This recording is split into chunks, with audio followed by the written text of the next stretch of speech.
from PRX.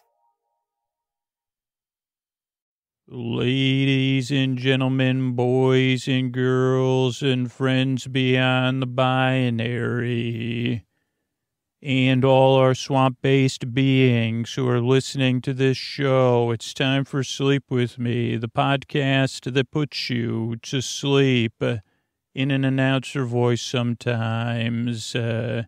Why? Because I don't know. It's time for Sleep With Me, podcast that puts you to sleep. And here's a couple ways we're able to bring you this podcast twice a week. Thank you. Hey, before we get to the sponsors here, I just wanted to let you know that this show comes from a place of compassion and caring about you because you deserve a good night's sleep. You deserve to be seen and you deserve a safe place. And that's what I'm trying to do here. And I'm trying to operate out of that old place of the golden rule of compassion, of empathy. And, I'm just learning. I'm barely just, a preteen as far as my maturity goes. But I want to let you know that you're important. And if you need extra resources right now, there's links to organizations that can steer you in the right direction. And that means supporting the members of our community. And right now, that means supporting the Black members of our community because Black lives matter. And so if you've been impacted or you're looking to be a part of the solution, there'll be links to resources and organizations in the show notes too. So you can be empowered to take action from a place of compassion because that's what guides this show. And that's what really, in the end, it's all about. So that's that. And then these are the sponsors that bring us to the show twice a week for free.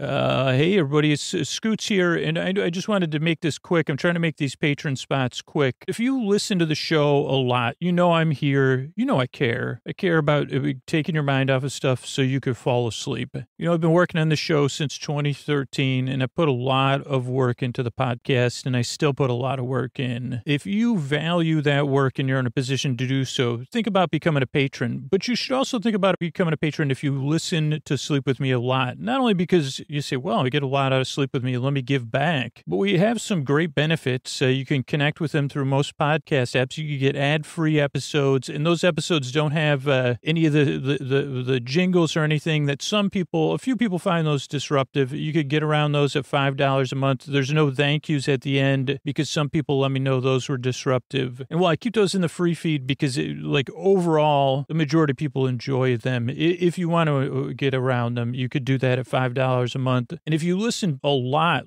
you want to listen to all intro episodes twice a month, an all night episode once a month, behind the scenes exclusive episodes, and coming up are behind the facts of the Great British Bake Off. If you want more Sleep With Me story only episodes, access to the old episodes, think about supporting the show at $10 or $20 a month. And you can do any of that. If you're but only do it if you can. If you can't do it, that's why I work so hard so this podcast is free. You don't got to worry about it. There's nothing wrong. That's, I work hard so you can listen to it for free. But if you're in a position to do so and you say, yeah, I want to support the show right now, you could do it, and then go to sleep after. Go to sleepwithmepodcast.com/patron, Patron. Sign up, support the show on Patreon. You could save a lot of money if you become an annual patron. It also just helps the show because we can count on that money. It also helps the podcast a lot. You get 12 months of patronage for 11 months, and we know that we don't have to worry about credit cards not going through and stuff like that. So it's a huge help. It's a win-win. So if you're a rebel with a cause that gets a lot out of the show and you say, you know what,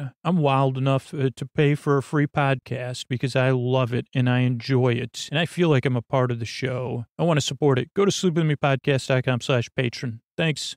All right. Hey, everybody. It's time for me to talk about the sponsor I'm in bed with every night, and that's Helix. Now, 2020 should really be the year you get a new mattress. Go ahead and think about the bed you're in now. What if you could take an easy quiz that matches you with the right mattress? And this just isn't listeners. It just had another one of my siblings as a customer buy a Helix bed. They're so impressed with the quiz because it says, okay, I know I'm going to get matched with something that's really going to work for me. And I love my Helix. Helix makes personalized mattresses right here in America that are shipped straight to your door with free no-contact delivery, free returns, and a 100-night sleep trial. And to help you choose a mattress, Helix has a quiz that takes just 2 minutes to complete, matches your body type and sleep preferences to find the perfect mattress for you. So if you like a mattress that's really soft or firm, you sleep on your side or your back or your stomach. What if you sleep hot like I do? With Helix, there's a specific mattress for each and everybody's unique taste, not some one-size-fits-all thing. I have the Helix Dusk, because I sleep on my side and on my stomach, and I sleep hot, so I have to have something that fits those needs, and the Helix quiz figured that out for me. But you don't just have to take my word for how much I love Helix. They were awarded the #1 best overall mattress pick of 2020 by GQ, Wired Magazine, and Apartment Therapy. It's time to upgrade your bed, and we've got an amazing deal. Just go to helixsleep.com/sleep and do it no matter what. Whether you say, well, I'm not sure. Go to helixsleep.com/sleep. Take the 2-minute sleep quiz,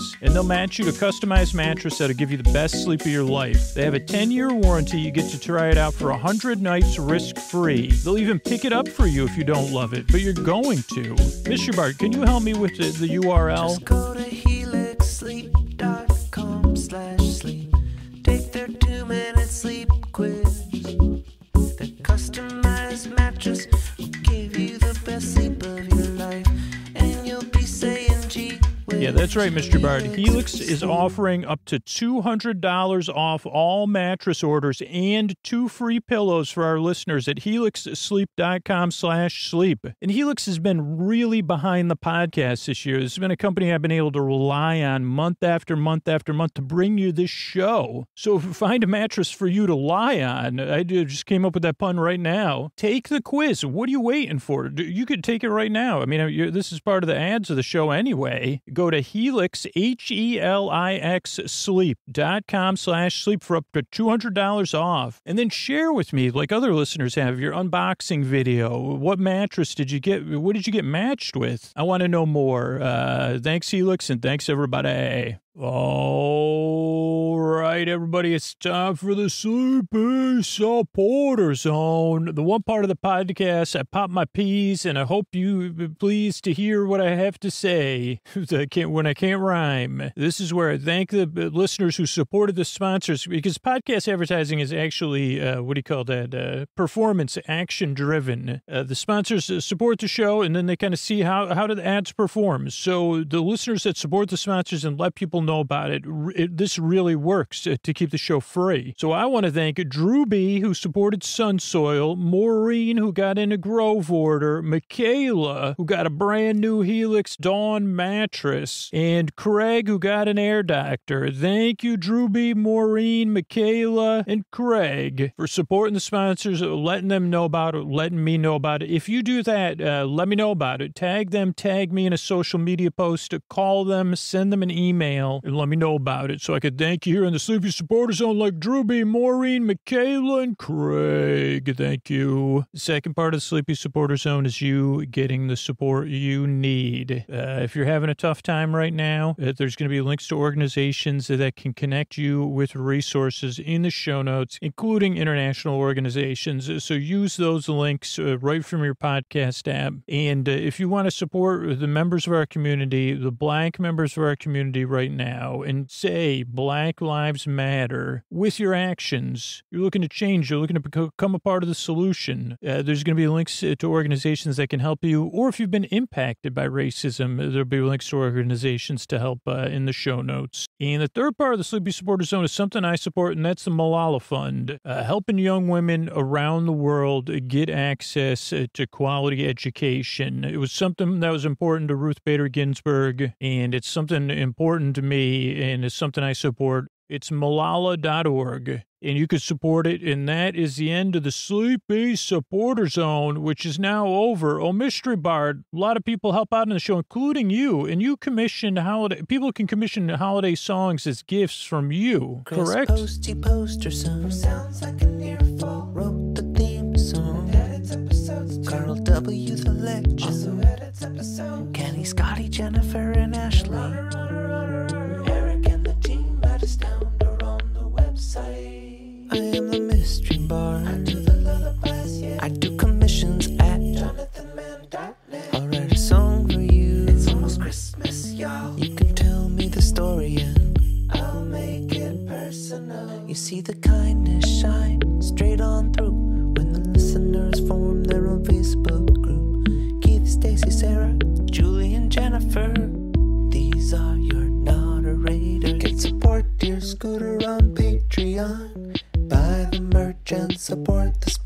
sponsors. You can find anything you want at sleepwithmepodcast.com. And we're so proud that we could dance. We're raising money for the Water Wheel Foundation, and Scooter might get a Thanks, Mystery Bard. That's at song.jonathanmann.net, and that is the end of what do you say? We slow it down and get out with the show. Hey, are you up all night tossing, turning, mind racing, trouble getting to sleep, trouble staying asleep? Well, welcome. This is Sleep With Me, the podcast that puts you to sleep. We do it a bedtime story. All you need to do is get in bed, turn out the lights, and press play. I'm going to do the rest. What I'm going to attempt to do is create a safe place where you could set aside whatever's keeping you awake, whether it's thoughts running through, things you're thinking about on your mind, about the past or the present or the future, feelings. So those could be emotions coming up or physical sensations, changes in time or temperature or routine. So any of those things, you say, well, this has been a change in my routine here. Okay, well, yeah, let me see if I could help with that. Or whatever it is, whatever's keeping you awake, I'd like to help. And the way I'm going to help is I'm going to try to take your mind off that and keep you company while you fall asleep. And the way I'm going to try to do that is I'm going to send my voice across the deep, dark night. I try to create a safe place. I kind of said that, but I always like to emphasize that comfortable, roomy, or cozy. We have it all. We're the placiest of the safe places. I don't know if you've, because right now when I'm recording this, of course I'll talk about it in a minute if I remember. Hold on, I'm going to grab a pen and write it on my hand. Okay, so you didn't hear that pause or when I had to redo this take because I dropped a pen, but so I'll try to come back to it because new listeners I want to get to. So I'm going to try to create a safe place. I'm going to send my voice across the deep, dark night. I'm going to use lulling, soothing. Eventually they'll be soothing for some, if you're new. Soothing, creaky, dulcet tones. So creaky are my dulcet tones. And I live in California, so right now they're extra creaky. They are. So if you're new, I'm glad you're here. I do want to give you a bunch of information because this podcast is a lot different than what so-called normal podcasts. And naturally that could throw people off, and I totally understand that. So let me give you some information so you have it. First thing to know is this podcast is not for everybody, but even for the people that listen on a regular basis, which is a significant amount of people, it took 2 or 3 tries or 5 tries. But I would say 2 or 3 tries is an honest effort to see if this podcast is going to work for you. And you might say, you want me to do honest effort to listen to your podcast? I say, no, not so much. Like I do desire my podcast to help you fall asleep. So that's my motivation is to give it 2 or 3 tries. And I would only say it takes I'm with you because all this sleep stuff, it takes a lot of work. And you say, why does it have to take so much work for me to get a good night's sleep? I've been asking myself that my whole life. I mean, much stronger words than that. And it really isn't fair. I totally, so I'd say, well, giving this podcast 2 or 3 tries is worth a shot at this point, because if you've tried even half the stuff I've tried, you've probably spent a bunch of money and invested a lot of time in mostly emotion, because you say, well, I hope this one works. Or at least for me, I got those brain bots and I say, well, I'm going to try this new routine. And they say, well, why? I thought you were trying, you know what I mean? It's not easy being one of us. So whether this podcast works for you or not, I hope you get a good night's sleep. But give this a few tries. I mean, I guess my main thing is to say if you're skeptical or doubtful, that totally makes sense. Like we just talked about, We've seen a lot of sleepless people. So that's one thing. Give it a few tries if you're skeptical or doubtful, or you feel like this is like you're making a face while you listen to this at first. That's totally normal because this is different.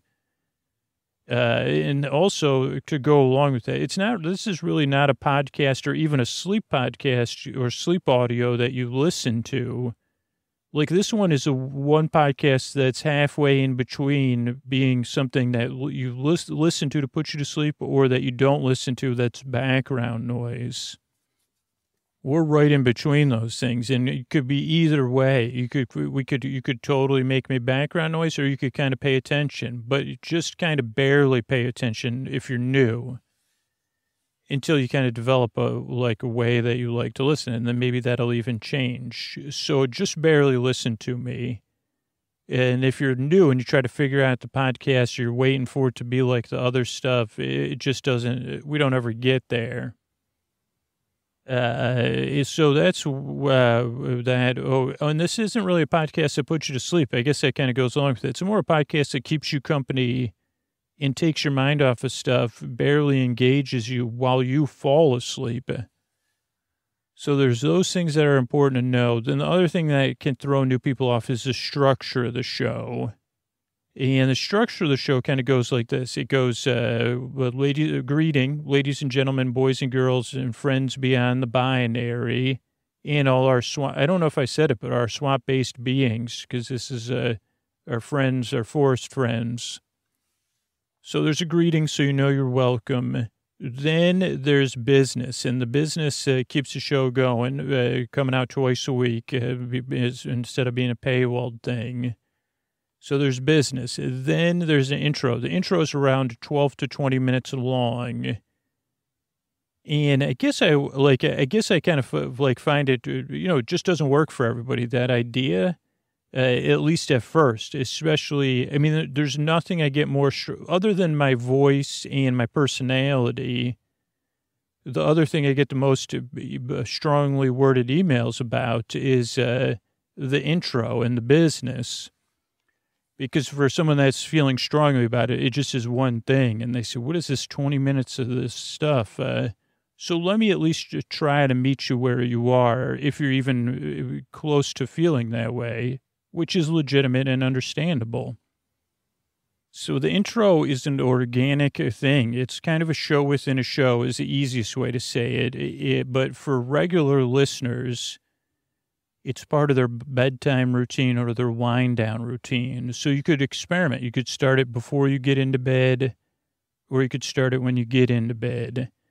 You could also start it and start to do some other mellowing out thing, whether it's drawing or, maybe you just play with Legos for 15 minutes. I don't know. I'd like that.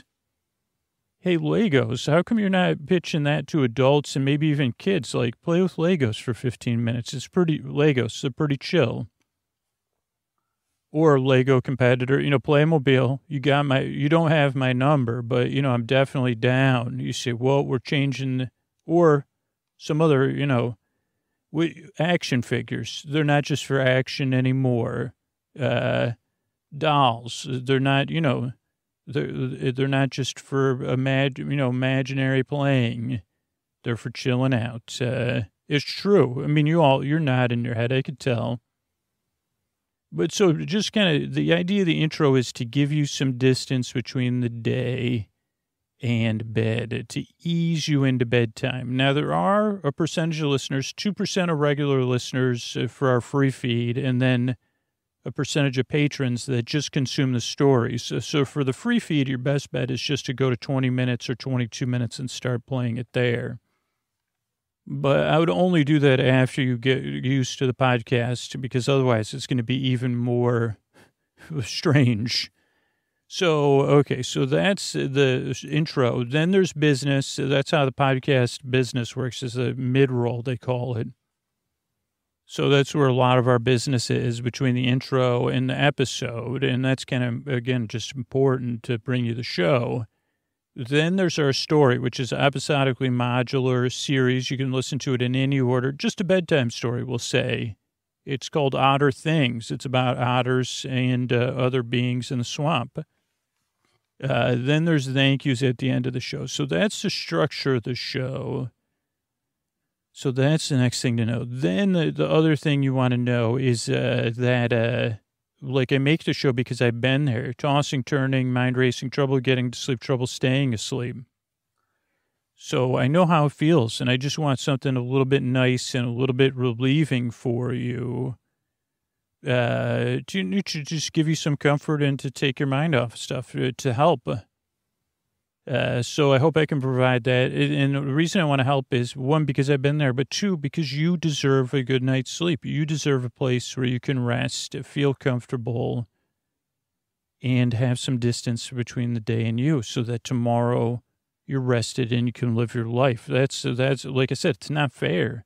It's not enjoyable. And really, one of my other goals is to just make bedtime something you don't have to dread. Even if you can't, even if we can't get to the point where you look forward to it, you say, well, it's not as bad with Scoots. Yeah, that's what I hope the regular listeners, well, I got Scoots there, so at least I got something. I got my cats. I got my I don't put my Legos in bed, obviously. I got my former action figures. Now I call them chill figures, play figures, and my dolls, which I still call dolls. But yeah, like I can't patent that title, chill figures, but, if you do have whatever, I don't know what companies are still making those kind of toys, but get in touch with me, Hasbro, do you even exist anymore? Like, because if you do, I'm pretty sure that's who used to make action figures. Or we'd have to get this word, because I think somebody probably owns this, whoever owns the rights to Superbad, but we could call them chillaxin figures.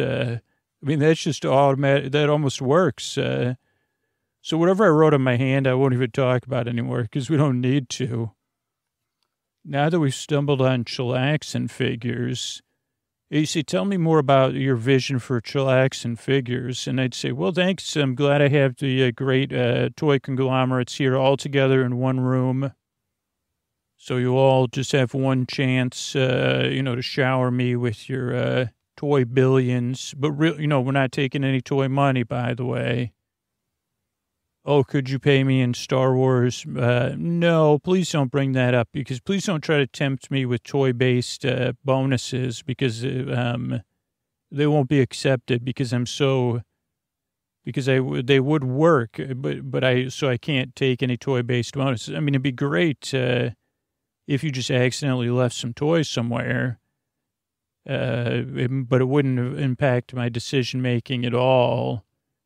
Like if a giant container of chillaxin figures showed up somewhere, but also I have nowhere to put it. I live in an apartment, so, okay. So thanks for all of you coming. Yeah. So there's a vision of the chillaxin figure. Now I know this is, outside of the toy box, or whatever you call that, the plastic, whatever the heck it's called.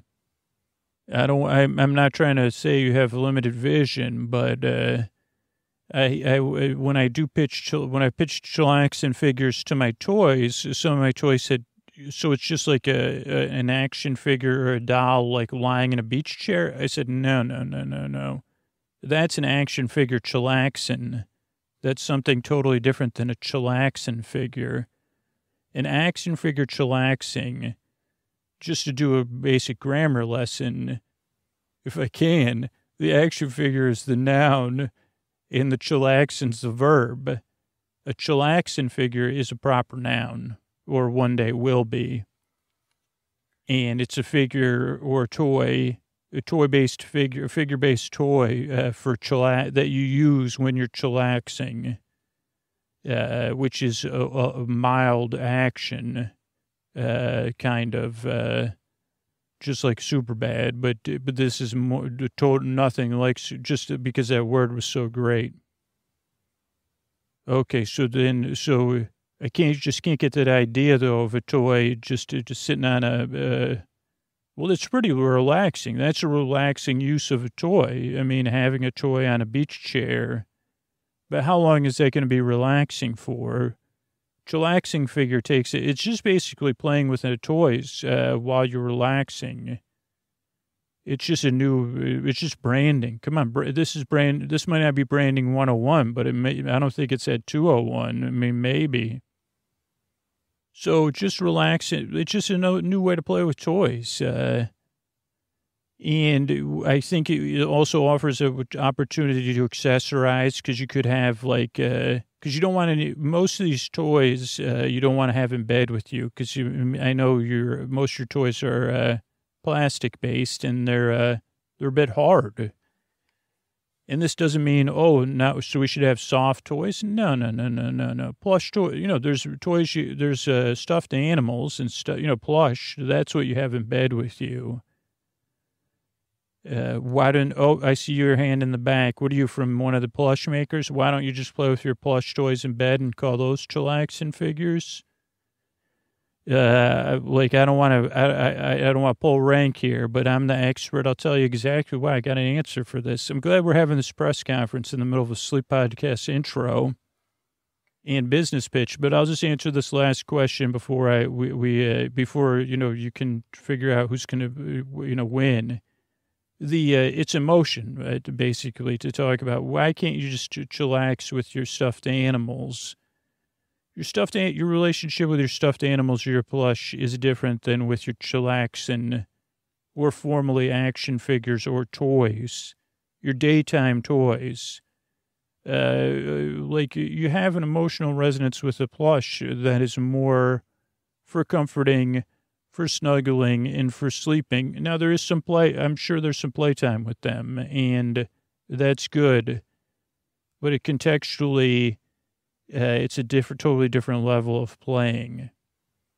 Just to take you back to Scooter's beginning of his intro, a plush or a stuffed animal bed-based plush. Now, this is just bed-based plush, right? That's when you're fully in bed and disengaged. And an action figure, a Lego, a doll, or other things is for daytime playing. A chillaxing figure is the bridge between these two worlds. Those are three different emotional resonances, you understand? And the best part is, I'll be creating it. None of you, you'll just be paying me for it. And waiting for me to return your calls and get stuff done, which will be a while. You say, Scoots, how's that proposal of I say, well, it's coming along.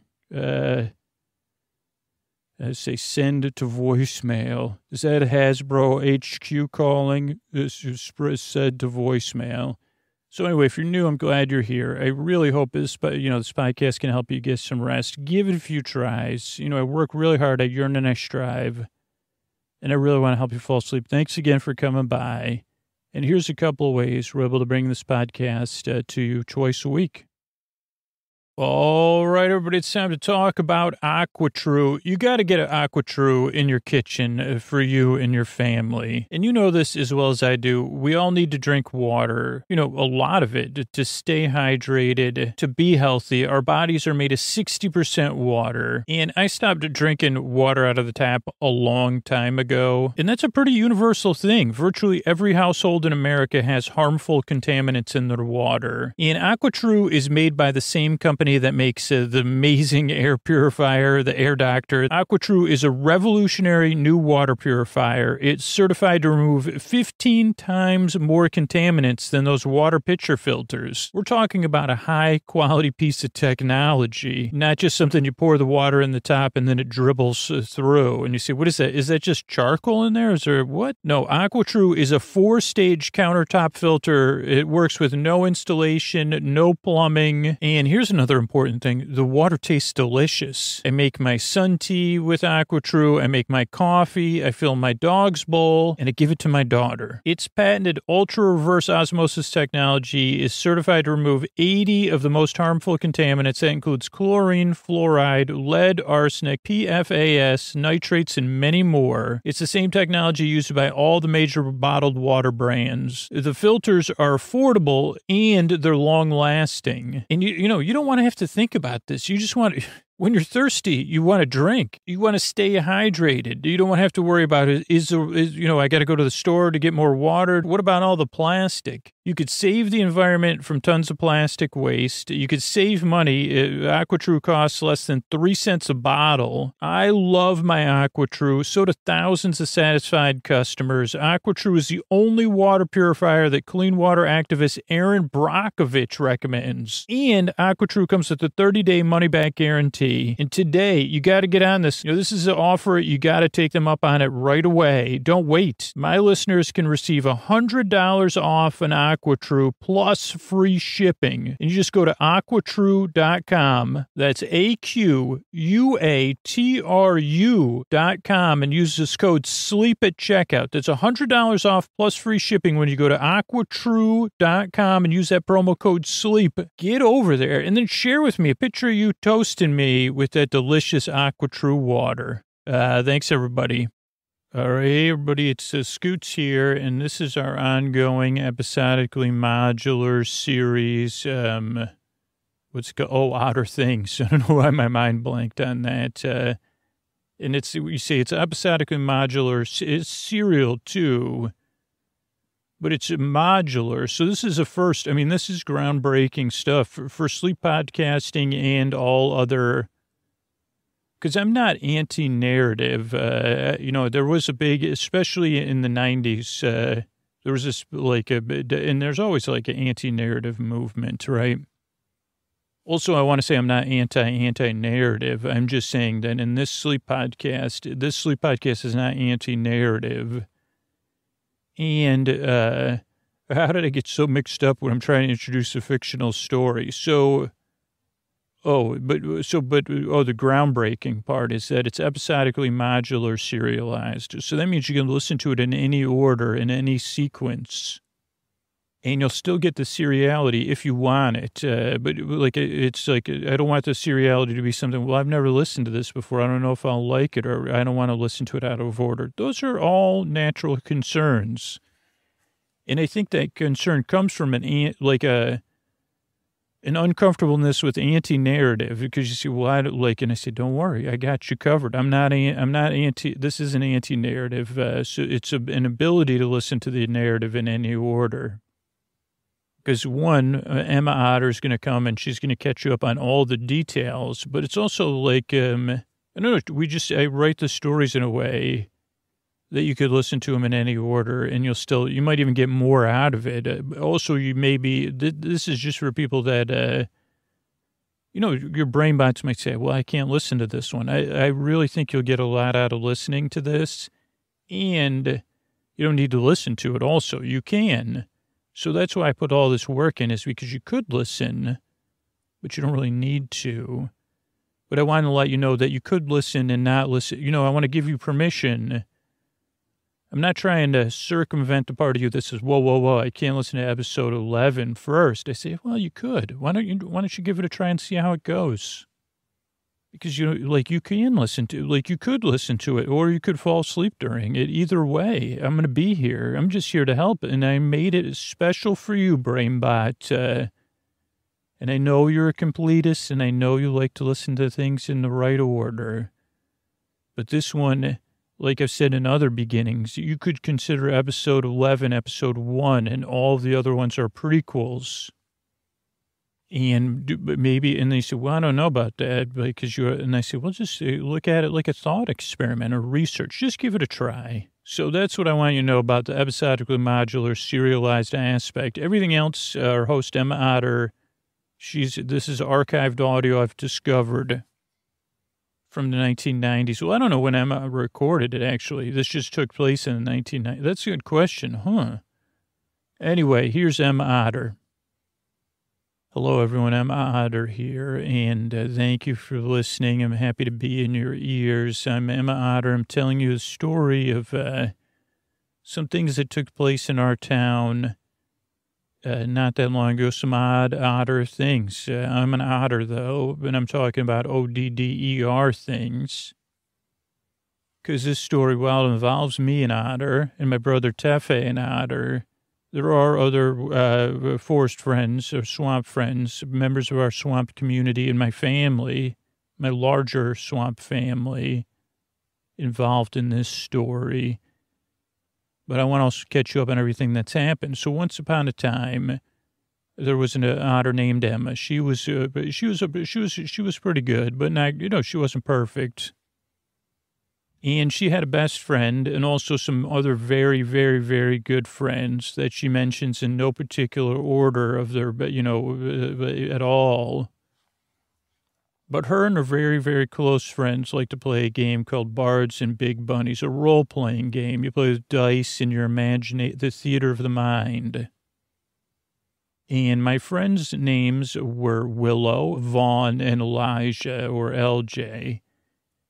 And we were playing one night, and we finished up our game at my house, and my friends headed home. But Willow, on her way home, took to a path less taken. And at some point, I'll tell you right up front, she crossed over into a world between worlds, kind of, or something. She encountered a big bunny, part bunny, part goose, goose bunny. And the goose bunny took her to a place beyond the swamp. But we didn't know this at the time. So we spent a lot of time looking until we realized, wow, we've got to find Emma and get her back from this goose bunny.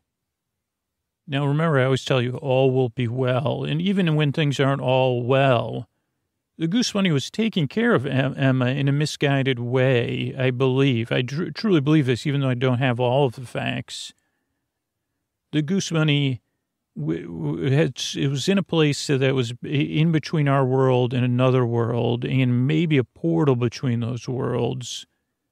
And I don't know if the goose bunny was lonely or was looking for playthings, but pretended Emma was a baby. But there's something going on where, there's a transference between worlds or universes or planets. I don't know the technology.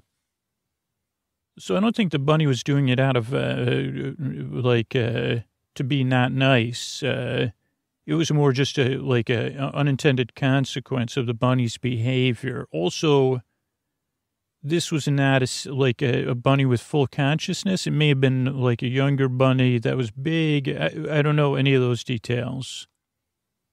But I just want to let you know the circumstances. So we've been looking for Emma.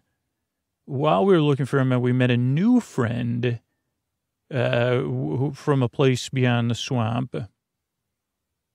Billy, a platypus, we found out. Billy's a platypus. She also has powers. When she sings or throat sings or Bill sings, she can make things happen, like make things float. She can project herself into these other worlds and see things.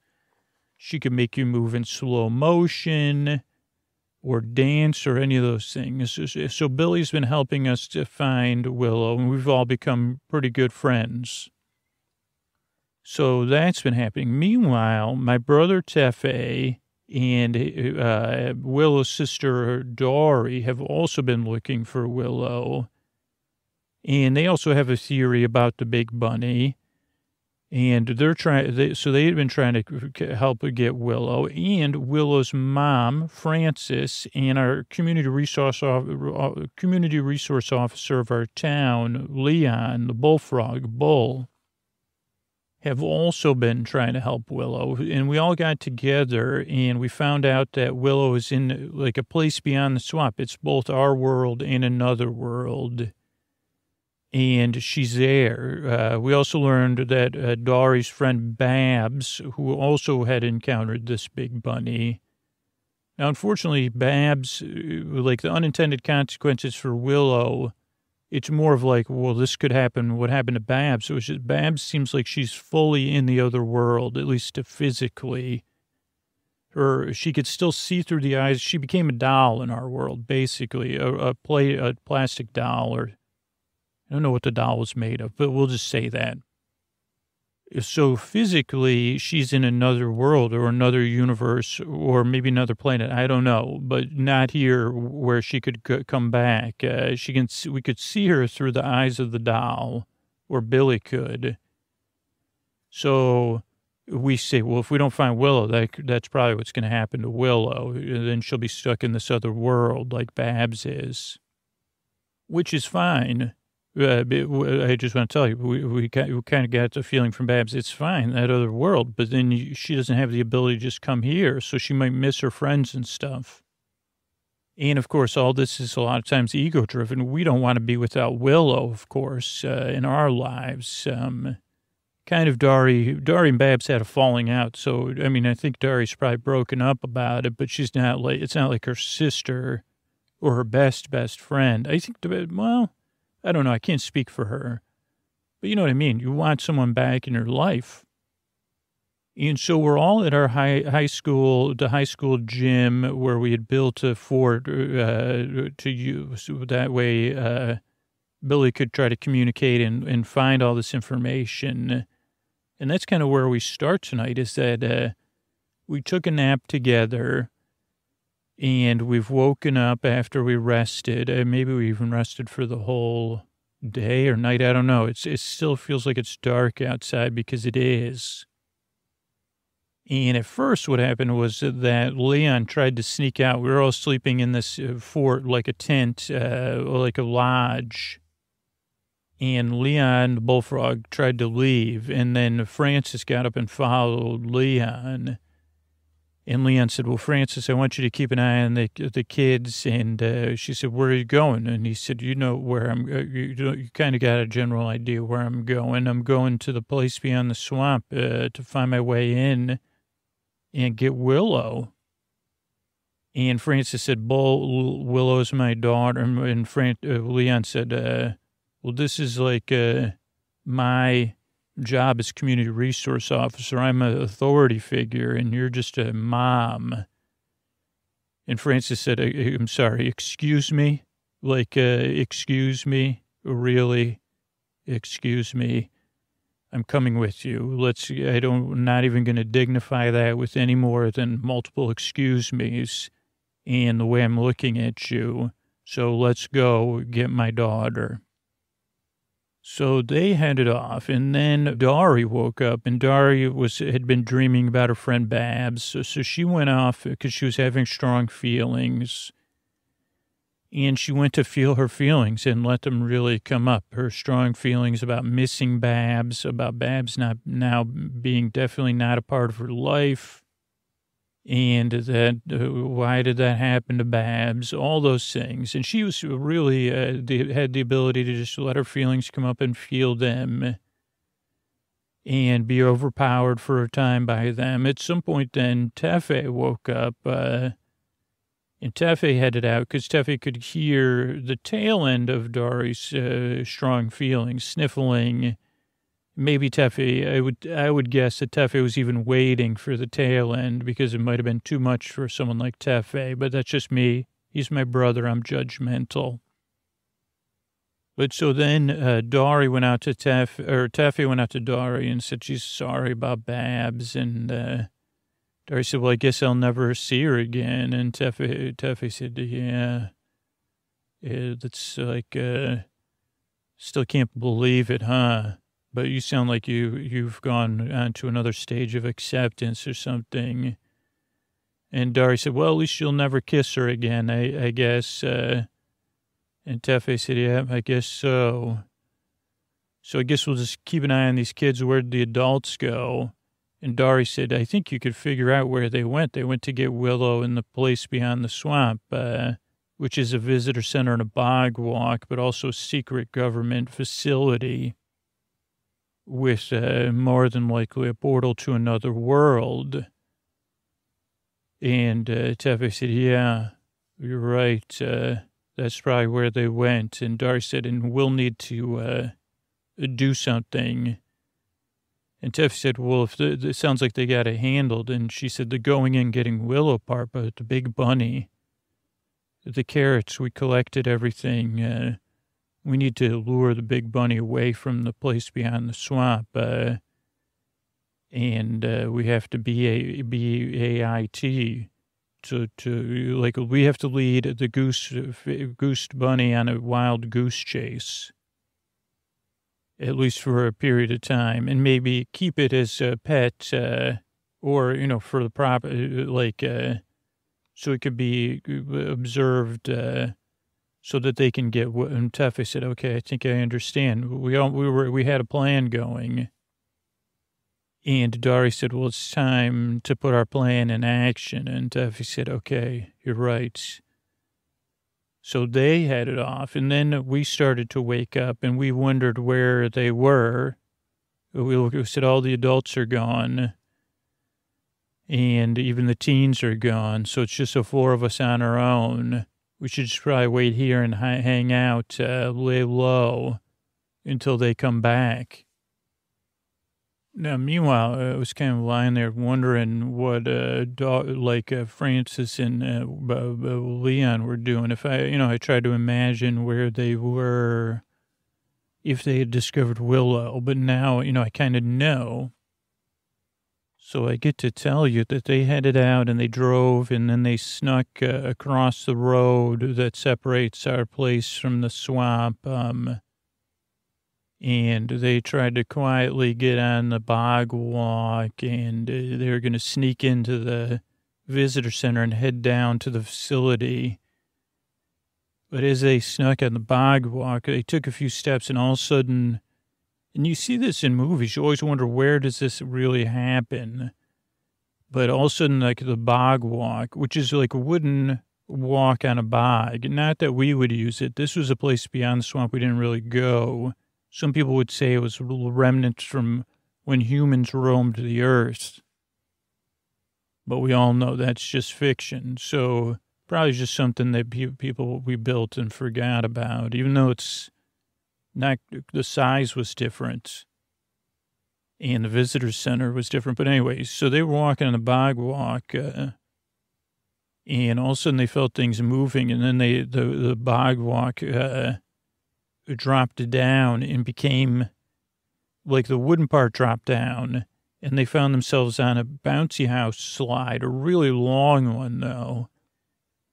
And they slid down this bouncy house slide, and it wrapped around. Probably, I said, well, if that was on the bog walk and we knew about it, we'd use that all the time.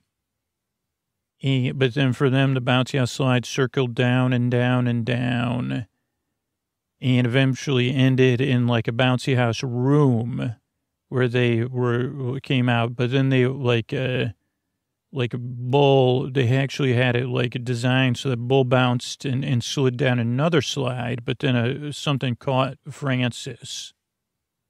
And Francis, there was like an exit like there is on most bouncy houses. She still had her shoes on, but she slid out of the bouncy house and then was in this kind of stark room. And she kind of looked where Bull went, but she couldn't get through there. And she walked towards the door. The room had a door, and the door was closed. But she walked up to the knob, put her hand on the knob, and twisted it and opened it. And she opened the door, and sitting in a room with a two-way mirror was Dr. Max Modine with a lab coat and everything, and even a thing that said Dr. Max name tag, or maybe it was stitched into the pocket of his lab coat, and said, hey, sit down, Francis, let's talk. And Francis closed the door behind her because she has great manners, and she saw that there was another door. And she sat down across from Dr. Max Modine, Maximum, but it said Dr. Max. And she said, yeah, let's talk. Go ahead. And Dr. Max said, we need your help, we need to know where that platypus is because we need the platypus to deal with the bunny. And also we need the platypus back. And Francis said, Billy. And Dr. Max gulped and said, yeah, Billy. And he said, Billy belongs here. And also, we'll put a stop to the bunny. It was an accident, and we didn't know what happened. And sorry about Willow, but if you have any information, like on anything strange happening or odd, we like any more, like we to fill us in. Because we're also, even though we act like we have all the knowledge, we don't. We've been listening into most of your stuff, but not everything. But, we want to do what's right. And then Francis started to laugh. Laugh only knowing, but strong in her outraged mother could laugh. A laugh that wasn't ironic or sarcastic, but that was full of knowledge at ridiculous adult behavior. And she said, listen, Dr. Max, I know Billy. She's my friend. I care about her. And I know who you are. And not, she goes, we went to the library, but I've looked into Billy's eyes, and no, I'm not going to help you find Billy. And I demand to see Willow, and then I would say that this was probably a strategy, though if you watched it, you were just observing it, or you were Dr. Max, you would have thought, this is strange, odd, over the top of behavior. But I think it was strategic that then Francis just started laughing and didn't stop. And she was laughing in a way that was aggressive and intimidating, and Dr. Max just couldn't handle it and had to leave the room. Because Dr. Max's fancy words and stuff were like just turned to a puddle of nothing in the face of a mother's laughter, aggressive laughter. There's nothing passive about it. Now, meanwhile, Bull had gone down into another room and was in this room with a bunch of these weasels that worked for Dr. Max. And they had Bull laying on a tanning bed, which I guess is something that simulates sunlight. They knew what it was, and they explained it. They said, this simulates a sunlight frog, and we're going to turn it on. And... you like, don't you breathe through your skin and don't you need to have a certain wetness? I guess they were making jokes, so I guess we'll find out. Or you could just tell us where that kid is, the duck-billed beaver. And Bull said, well, you know what really, the most sensitive part of me is my tongue. Why don't you, and they said, what? And Bull said, watch, like, if you put my tongue in there, I'll tell you everything I know. And these were weasels. They weren't exactly, known for being quick. No offense to smart weasels. These weasels were more higher, weasels for hire. And they said, and then Bull stuck Bull's tongue now, the tanning bed has two, so it gives you sunlight on both sides of your body. I don't know who would need this again. Maybe, but it was working. But Bull took Bull's tongue and wrapped it around, and then closed the tanning bed and said, go ahead, turn it on. And then Bull turned it on, and Bull's face started to say, and Bull was talking, like, with his tongue out. Like, I won't tell anybody anything unless, I'm going to dry my tongue out unless you let me talk to your boss. And I won't be able to tell your boss anything with a dried out tongue. So it's your choice, which kind of confuses me, but confuses the weasels as well. Because, Bull wouldn't be able to talk to their boss if he had a dried out tongue, which is what he wanted to do. But again, this was a heightened moment. And the tanning bed was making this humming sound, and Bull's face was sweating because his tongue was he had it on low because they had planned on, slowly heightening, getting Bull to talk. And he said, just let me talk to your boss, Dr. Max. So eventually they relented, and then Bull went into the room, or another room where Dr. Max was sitting. And both sat down across from Dr. Max, and both said, hi, Dr. Max, good to see you again.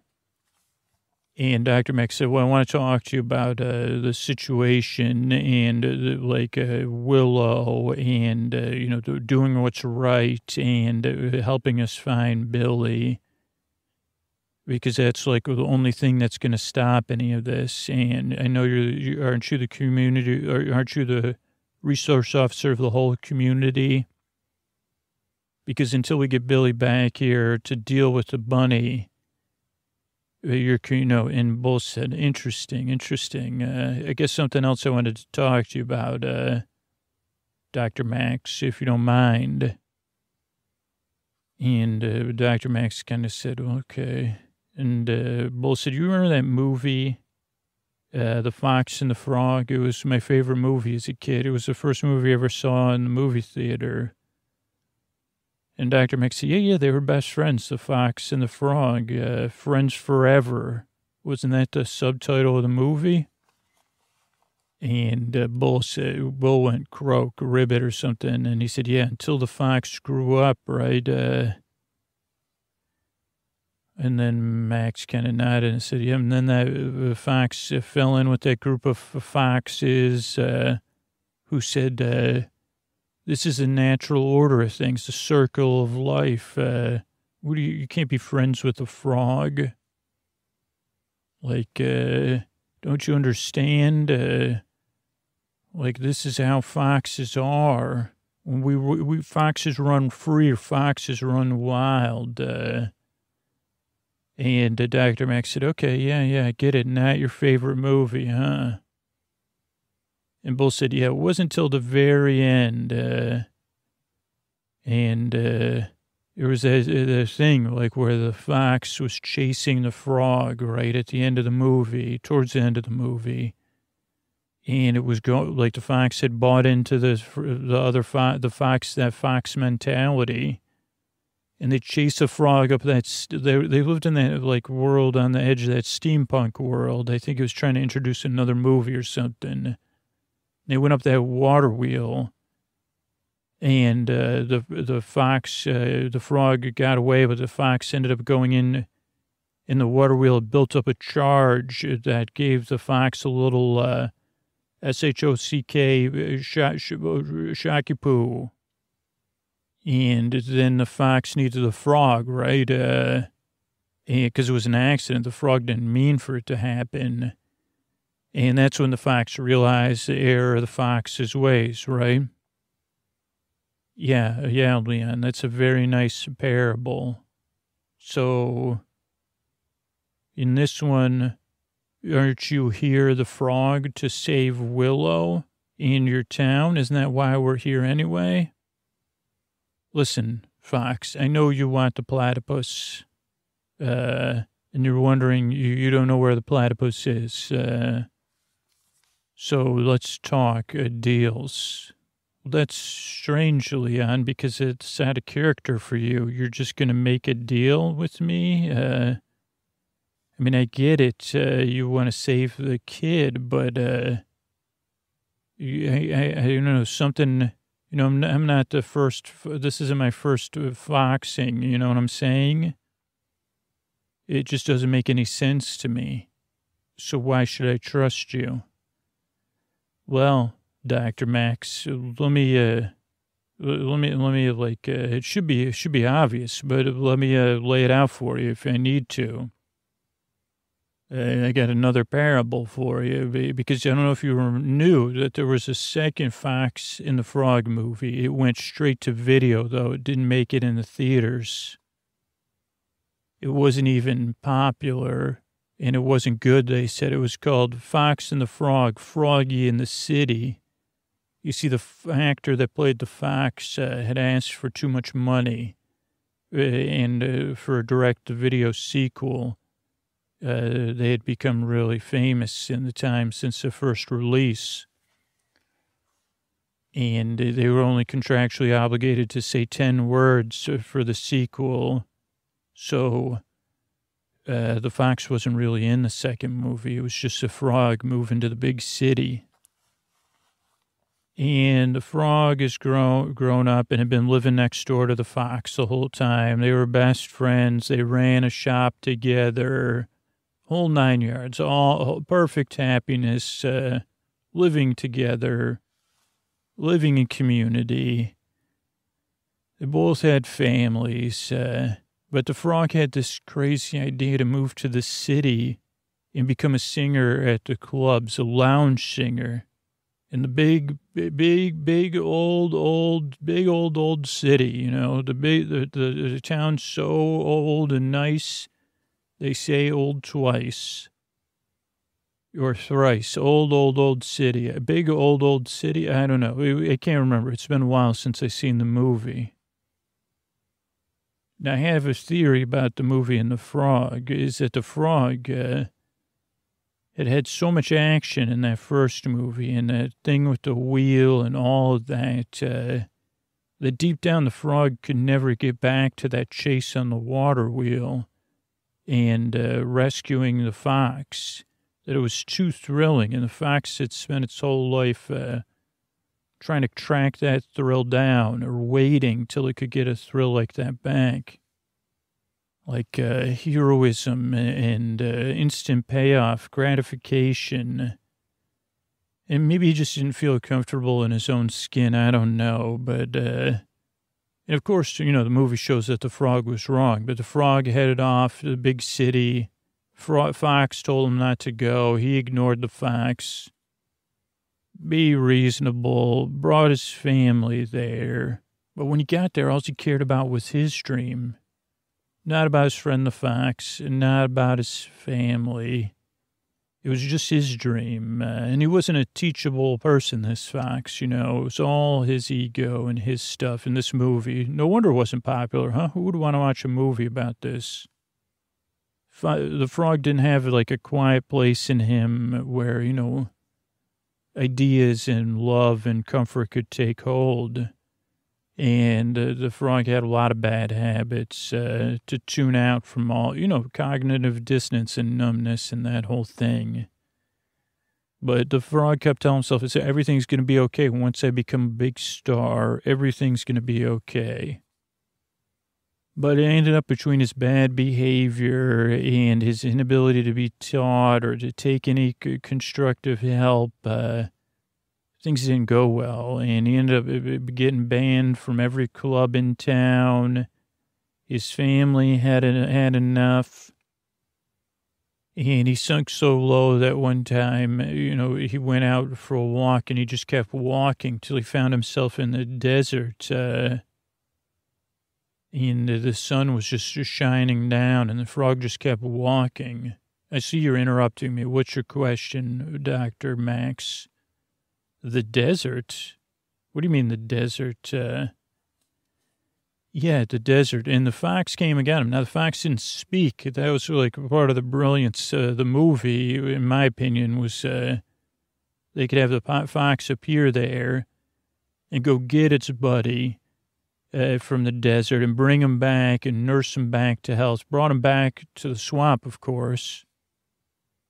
Slowly helped him recover, taught him some new habits, and, didn't realize how far gone his buddy had been.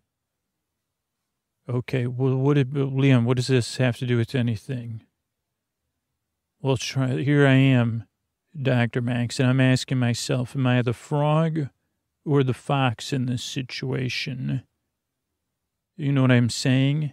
Winkety wink. And this is Emma here, because I don't, when sometimes adults do that winkety wink thing, and I don't know what it means. And in this situation, I don't know what it meant. Even when I heard Leon recount it to me, just like you did. What is winkety? Who is Leon, the frog or the fox? I don't know. So I don't know. I mean, I would hope that, the winkety wink was a double winkety wink, meaning he was trying to trick Dr. Max. But it could have been, because, I don't know, it's hard to understand. Or it was a winkety wink that he's balancing Willow and Billy. I don't know. But I think the winkety wink was like that he was confident that he could be the fox and the frog in this situation, or I think. So we'll get back to them. But then we also have Dari and Francis. And so kind of let me get you ready for this. They had gotten we're going to catch up with them in kind of in the middle of something, but they had kind of gathered everything else they needed, all the carrots. They had gone to Francis's house. They had made steps. Now, the mascot at a nearby high school, I don't know when they acquired these, but it's the Colleenstown Carrots, is one of our nearby rival schools in Colleenstown. And so when you picture this, picture Dari and Tefe, and especially Tefe, smoothest Otter in town. And they're in the living room of Francis's house, dressed as carrots, in carrot mascot outfits. And they're also kind of covering themselves with peanut butter and carrot shavings. They say, no, they're going back. No, Tefe, you need to put your carrot shavings on the inside and the outside. But even in my fur? Yes, in your fur, Tefe. It has to be everywhere.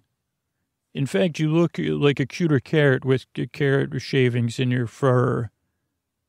Oh, thanks. That's really important to me, Dari. So let's go over the plan again. Okay, so the bunny's going to come in, right? It'll smell us. Eventually, it's not going to be long now.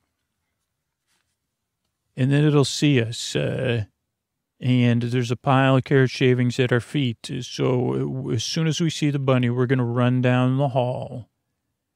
And we're going to dance. And then the bunny should eat these carrots shavings, then look up at us and see us dancing and smell us and be like, I hit the jackpot. There's dancing, shedding carrots or something. But what the bunny won't realize is that we had pushed the bowling ball that'll knock that egg over. Then the egg will start frying. Then the steam from the frying egg will melt that butter, which will slide down there. Okay, yeah, I know there's a lot of steps in there. Okay, yeah, I'll skip ahead. Eventually, it'll turn on Audie Ruxpin in the hall, like at the back door. Yeah, and you recorded the beginning of that audio. Wait a second, Tefe, I don't mean to change the subject. So this Audie Ruxpin, so it's an otter doll, like an animatronic one, but it's still like a plush doll. Like it was in your room, it was in your bed when we got it. So did you still sleep with this Audie Ruxpin? Because it also had fresh batteries, and I noticed you didn't have to change the fresh batteries. And you said, "Don't worry, I know exactly how." Not like, "Oh, I remember from when I was a kid how to record on this thing." And you said that it has a lullaby made to put anybody to sleep. Which is just ironic that it's Willow talking about all of the rules. So you fall asleep to Willow and Emma, like going over rules. What is that called? Initiative? But you sleep. So you sleep with Audie Ruxpin every night? Listen, Dari, that's a doll from when I was a child, long time ago. I keep it in my room. It reminds me of when I was young and I was a kid. And, yeah, sometimes I'll turn it on for the sleep. Yeah, it's like something to sleep to. Those two talking about initiative. But yeah, what I'm going to do is I recorded at the beginning, carrots, lots of free carrots over here. So that will cause the bunny to turn the bunny's head. Then I started pretending I was doing some baby talk. Baby wants some carrots. That'll be when the machine starts to reel in Audie Ruxpin out the door, right? While it does that, the big bunny should at least have its eyes that go on for a second. We'll sneak out the window and go around the back door. And that rope will pull Audie Ruxpin out the back door, hopefully leading the bunny along because we stuffed it full of carrots and stuff. And those are the top tier carrots that we put with Audie Ruxpin. And it'll eventually drag Audie Ruxpin into the giant Class A carrot pile we have with the cargo net underneath it. We'll be dancing on the other side of the cargo net. The bunny will come out. Audie Ruxpin will be singing, starting at that point, the bedtime, like talking of our sisters. And then the net will lift up and the carrots, then more carrots, shavings. We have those buckets full of it with like peanut butter will rain down on the bunny. And the bunny should be caught, but it'll be covered in carrot confetti, which should calm, like I think it'll calm it because it'll be listening to the bedtime story or whatever, and it'll be covered in carrot shreds. So first it should be confused.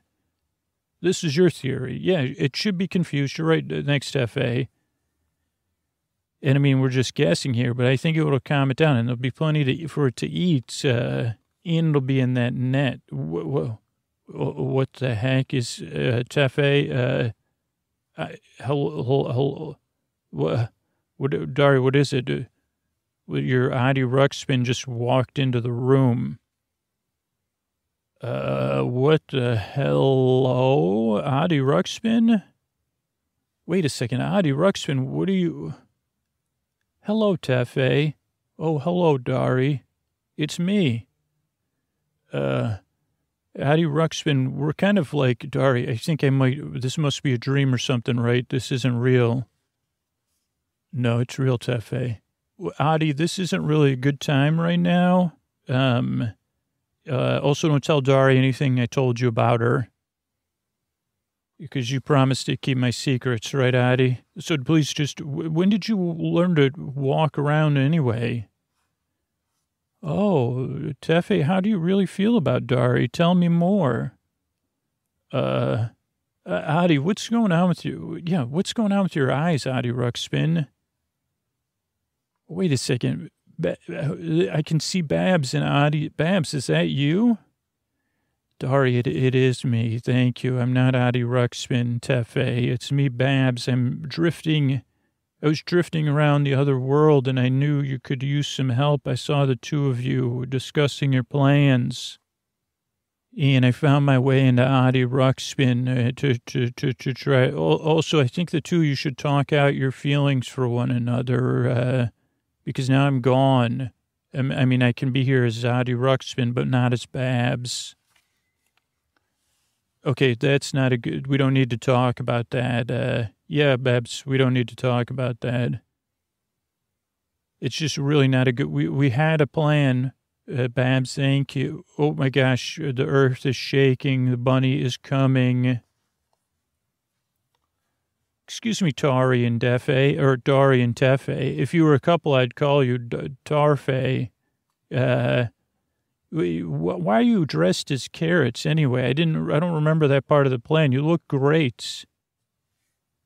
Okay, can you, Babs, if you really want to help, you could just go lay back down right now, because the wall is bending inwards, Tefe. That's where the bunny's going to come through. Yep, but that's the wall that has the ball. Oh, it just came through the wall and knocked a bowling ball, so the machine's not going to work. And it's a giant goose bunny staring at us, and I just realized we're giant carrots. Oh, dear. Babs, you better get out of here because we're going to have to, okay, Tefe, let's just run down the hall. Babs, what are you singing about? Okay, like if we run, we'll just keep going. Babs, just stay right there because you are confusing the bunny with your singing. Okay, Tefe, let's just go run back outside. Okay, if we, Tefe, if we run, okay, yeah, oh, good job running. Now we'll go out this window. I think the bunny was still, okay, so let's just get behind the net, just like our plan. So I don't know where Babs went. Okay, the bunny sees us. It's coming out the back door. I guess we didn't need the Audi ruck spin.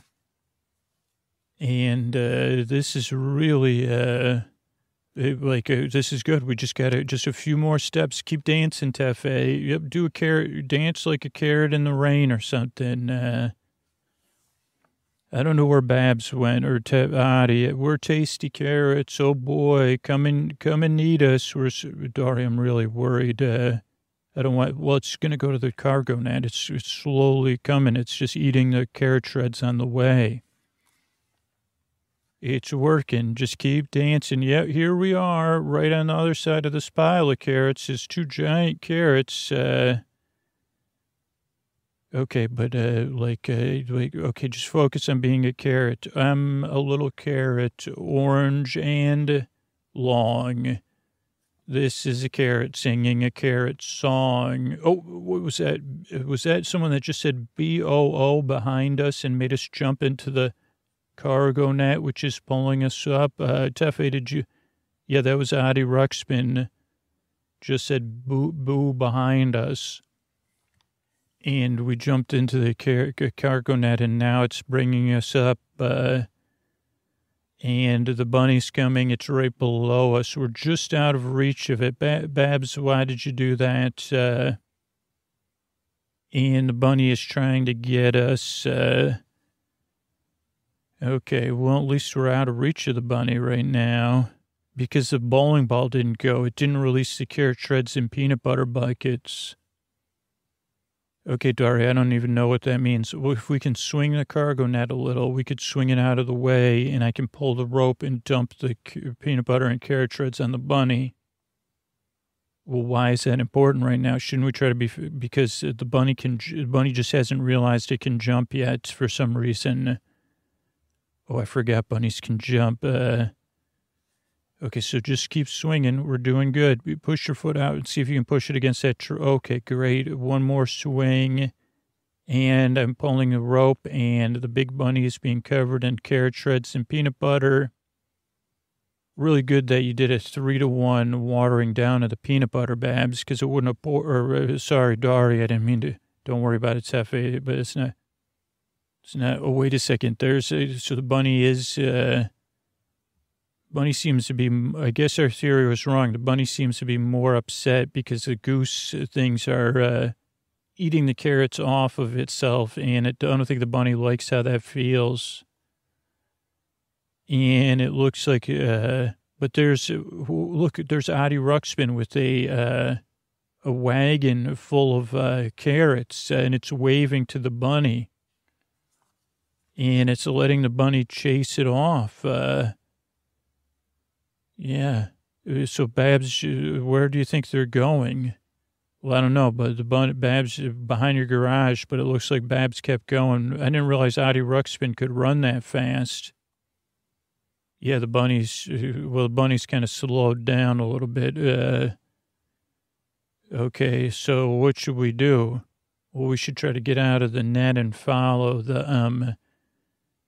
But at first I think we should rest, because this swinging is so gentle and calming, back and forth.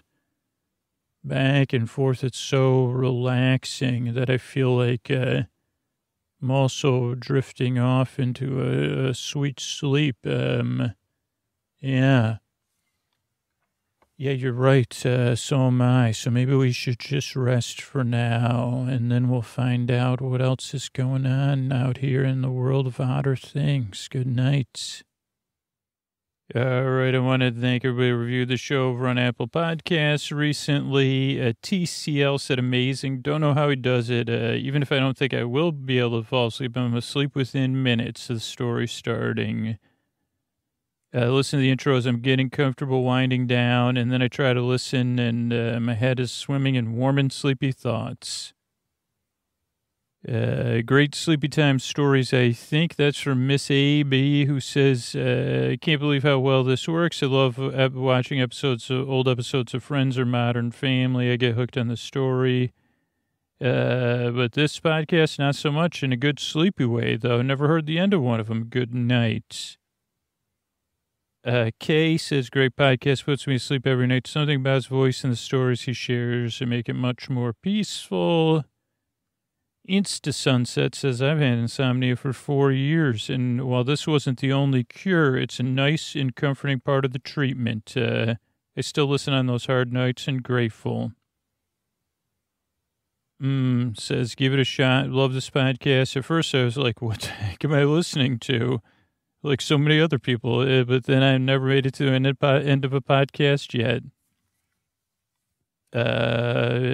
Maggie says, I feel at home whenever I listen. I started listening in 2020, and, you know, there's a lot going on in 2020, and I just moved out into college, and the podcast makes me feel at home. Once you get used to the style, it's great. This person does not like the podcast. They said, what? So sleepy. That's from Anna Rome, who says, such a good podcast, so sleepy. Ellie loves Doctor Who. Posty Maloney says, awesome during the corona. I think everyone needs something like this. KGD loves the show. SMJ says, thank you. Suffers from severe insomnia. And the podcast is an inclusive and safe place. Sky says, keep going, Scoots. And yeah, that's everybody who reviewed the show recently over on Apple Podcasts. Appreciate that. And Sleep With Me exists because of people who support the sponsors and support the show on Patreon. And we grow, and more people get sleep and discover the show by you just spreading the word in your natural life conversation online. So if it comes up, spread the word about it. It's a huge help. Thanks so much, and good night.